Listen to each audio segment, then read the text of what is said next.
Next question, candidates, is on education. In New Hampshire, we know a big portion of school funding is tied to the property tax base of the school district. In this system, poorer towns always have to pay higher taxes just to meet the basic needs of supporting a school, while wealthier towns pay less.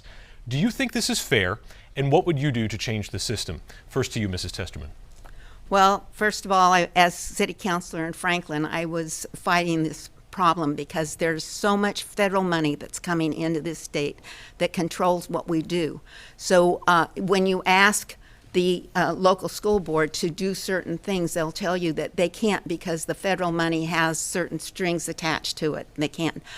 Most recently was the almost $800,000 that was given for one trusted adult in every home, in every school, for every child.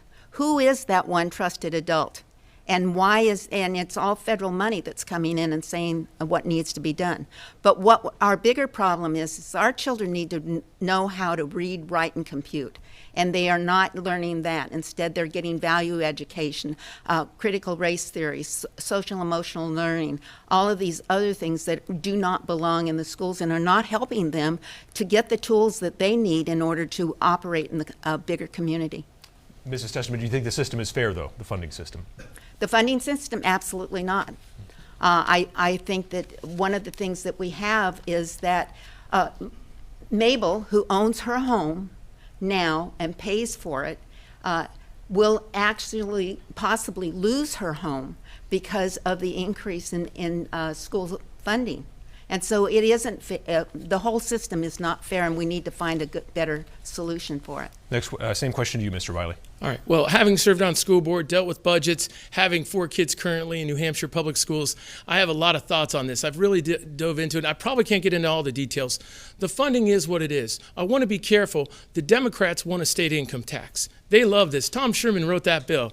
He'll be my opponent in the general election. He loves the idea of a state income tax taking care of all our funding problems in New Hampshire. It won't do it at all. When I look at the communities of New Hampshire right now, by the basis of the system that we have, it's adequate for what we have. Making it specific to small towns is the challenge that we face. How do we do this? We can eliminate a lot of cost in New Hampshire public schools today.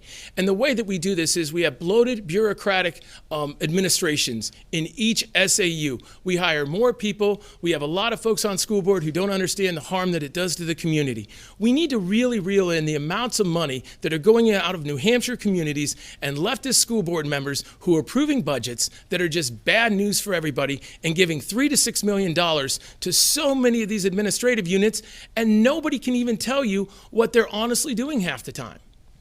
To you, Mr. Rayciard.